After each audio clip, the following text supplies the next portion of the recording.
1,00,000 మంది శివభక్తులతో కలిసి మహారుద్రాక్ష పూజలో పాల్గొనండి. వెంటనే కాల్ చేసి మీ పేరును నమోదు చేసుకోండి. నమస్తే రమగారు. నమస్తే జయ. రమగారు, మనకి కొన్ని దేవాలయాల్లో నిమ్మకాయలో దీపం పెడుతూ ఉంటారండి. దీనికి ఏమైనా ప్రత్యేకమైన కారణాలు ఉంటాయా? అంటే ఏ ఫలితం కోసం నిమ్మకాయలో దీపం పెడుతూ ఉంటాం? దుర్గాదేవి అనుగ్రహం కోసం పెడతారు. నిమ్మకాయ దీపం మామూలు సమయాల్లో వాటికంటే కూడా రాహుకాలంలో పెట్టడం విధానం. అవును. ఈ రాహుకాలం అంటే ఎప్పుడు వస్తుంది? రోజుకి ఒక టైం ఉంది. మంగళవారం 3 నుంచి 4:30 దాకా సాయంకాలం, ఓ పావు గంట 10 నిమిషాలు అటు ఇటుగా ఉంటుంది, 3 to 4:30. శుక్రవారం 10:30 to 12. ఈ 2 రోజుల్లోనే ప్రత్యేకంగా మనం దుర్గాదేవి కోసం పెడతాం. దీంతోపాటు అష్టమి నాడు పెట్టచ్చు. అష్టమి ఏ వారమైనా సరే, అష్టమి ఏ వారం అయితే ఆ వారానికి సరిపడిన రాహుకాలంలో చూసి పెట్టుకోవచ్చు. కానీ ఎక్కువగా ఇది మన ప్రాంతపు సాంప్రదాయంగా కనపడదు జయ. తమిళనాడులో బాగా పెడతారండి. కామాక్షి దీపం అని పెడతారు. అక్కడ పైగా రాహుకాలం వాళ్ళు పాటిస్తారు. అవును. మనకి రాహుకాలం పాటింపు మన దగ్గర ఉండదు. మనం వర్జ్యం పాటిస్తాం. వర్జ్యం ఎప్పుడుంది అని చూస్తాం. అవును. వర్జ్యం చూసుకుని పనిచేయటం మన విధానం. క్రమంగా ఏమైందంటే గ్లోబలైజేషన్లో భాగంగా ప్రపంచ దేశాలను వదిలిపెట్టిన మన రాష్ట్రాల్లోనే కొన్ని పద్ధతులు, అక్కడి నుంచి ఇక్కడికి వచ్చిన వాళ్ళు, మా పక్కింట్లో నువ్వు మీ అమ్మగారి పుట్టిల్లు మద్రాసు, అట్లా వాళ్ళు పాటిస్తారు. నువ్వు చెప్తావు, అబ్బో రాహుకాలం, ఎందుకంటే మీరు రాహుకాలను వెళ్ళారు అందుకే మీ పని అవ్వలేదంటే నా బుర్రలో అది ఫిక్స్ అవుతుంది.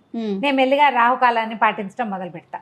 క్రమంగా మా ఇంటి సంప్రదాయం కింద మారిపోతుంది. జనరల్గా చాలా విధానాలు ఇలాగే వస్తాయి.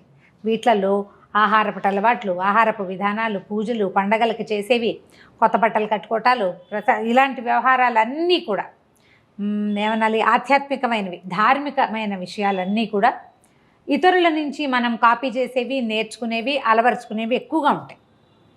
వాట్లల్లో మనకి వచ్చిన వాట్లలో రాహుకాల దీపం ఒకటి. భక్తి కూడా అంతే చూడు, అవి కూడా అంతే అలాగే వస్తాయి. ఈ రాహుకాల దీపం ఒక 15-20 ఏళ్ల నాడు అసలు కనపడేదే కాదు. హైదరాబాద్లో స్కందగిరిలో కామాక్షి అమ్మవారిది ఒక అమ్మవారి దేవాలయం, ఉపాలయం, అక్కడ కనిపించేవి నేను 25-27 years బ్యాక్ నేను చూశాను. తర్వాత క్రమంగా మన దగ్గర ఉన్న దుర్గాలయాల్లో కూడా కనిపించడం మొదలెట్టింది. 4, 5, 6 పెట్టేవాళ్ళు.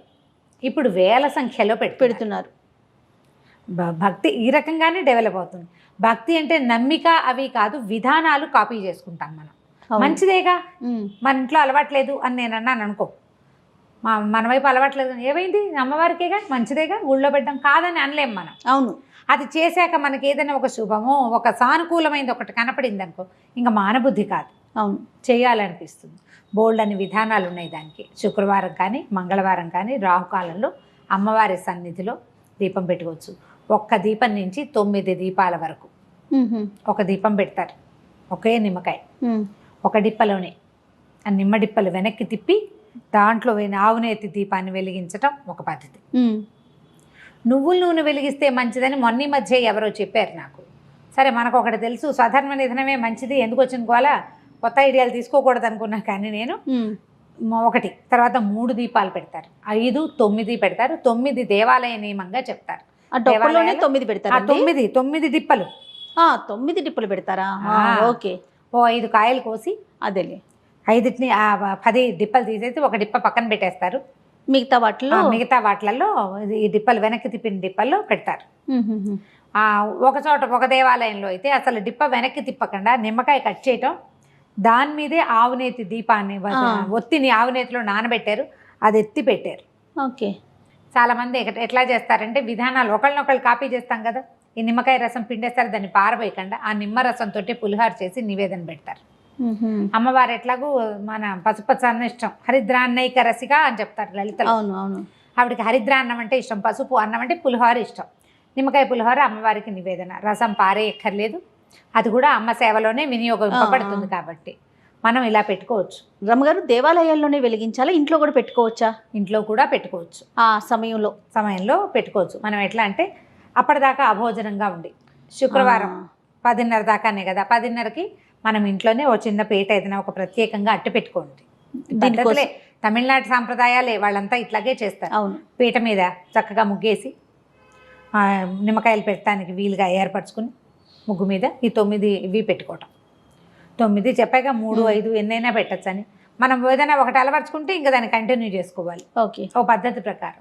ఇదేంటంటే మనకి జాతకాల్లో రాహుగ్రహానికి ఇబ్బందులు ఉన్నప్పుడు రాహువుకి అధిష్టాన దేవత దుర్గ, అందుకోసం ఆమెని ఆరాధించడం కోసం దుర్గా స్తవం చదువుకోవటం. దుర్గా ద్వాత్రింశమాల ఒకటి ఉంది, 32 నామాలు ఉన్నది. దుర్గా దుర్గార్తిసమని దుర్గాపద్వినివారిణి, మంచి శ్లోకం. అన్నీ దుర్గ దుర్గ దుర్గ దుర్గ వస్తాయన్నమాట.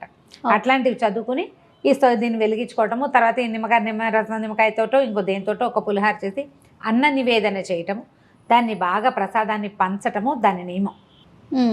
అది ఇప్పుడు శుక్రవారం మంగళవారం అయితే మధ్యాహ్నం 3 గంటలకి, అప్పటిదాకా భోజనం చేయకూడదు, అన్నం తినకుండా ఉండాలంటారు.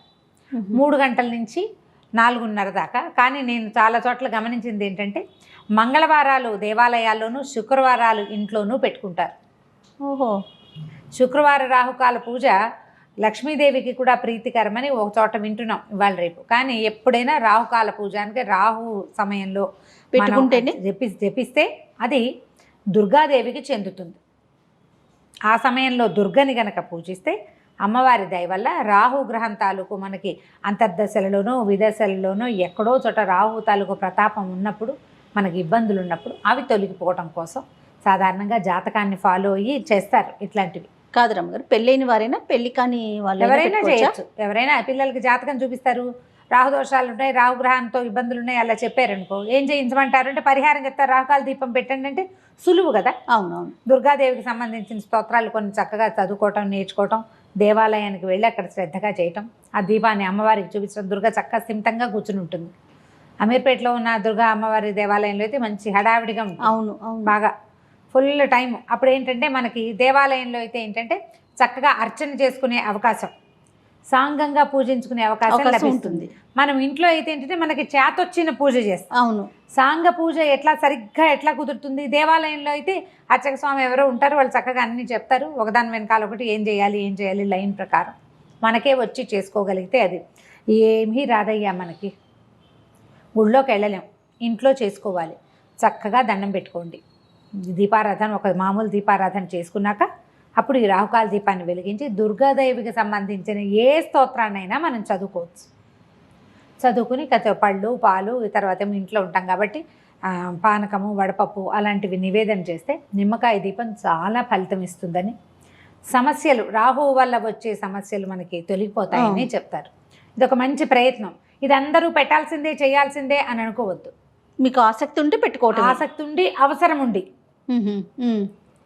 ఇది మనకి గ్రహదోషాలు ఉన్న వాళ్ళకి చాలా బాగా ఫలితాన్ని ఇస్తుంది. మామూలుగా పెట్టుకుంటే కూడా మంచిదే. మేము శుక్రవారాలు మా లెక్క ఏంటంటే ఆ 12 గంటల దాకా ఉండాలి దీపారాధన. మామూలుగా కూడా ఉంటుంది. శుక్రవారం ఏదైనా కాస్త అటు ఇటుగా లేట్ అయినా, పూజ లేట్ అయినా కూడా 10:30 లోపల దీపం పెట్టాలి, రాహుకాలానికి ముందే దీపం పెట్టాలి అని పెట్టుకుంటాము. ఒక్కొక్క నియమం, మనం సింపుల్ నియమం పెట్టుకోవాలన్నమాట. మనం చేయగలగాలి కదా. ఏదైనా పెద్దది బరువు పెట్టుకోవడం సులువు, దానికోసం ఇంటిలిపాది ఇబ్బంది పడేలాగా ఉండకూడదు. ఈజీగా చేసుకుంటే కనుక ఈ మామూలుగా దుర్గా ఆరాధనే చాలా అత్యద్భుతమైన ఫలితాన్ని ఇస్తుంది. భయం పోగొడుతుంది. ఆపదలలో కూడా మన వెన్నంటి ఉండి, ఆపదలు రావని చెప్పలేం, వస్తాయి, వచ్చినా కూడా వాటిని తట్టుకోగలం, తప్పించుకోగలం, ఎవరిదైనా సహాయం లభిస్తుంది. అందుకని ఎప్పుడు దుర్గా పూజ చాలా సత్ఫలితాలను ఇస్తుంది. అందులో ఇదొక విధానం. తప్పకుండా. నమస్తే. నమస్తే చెయ్యి.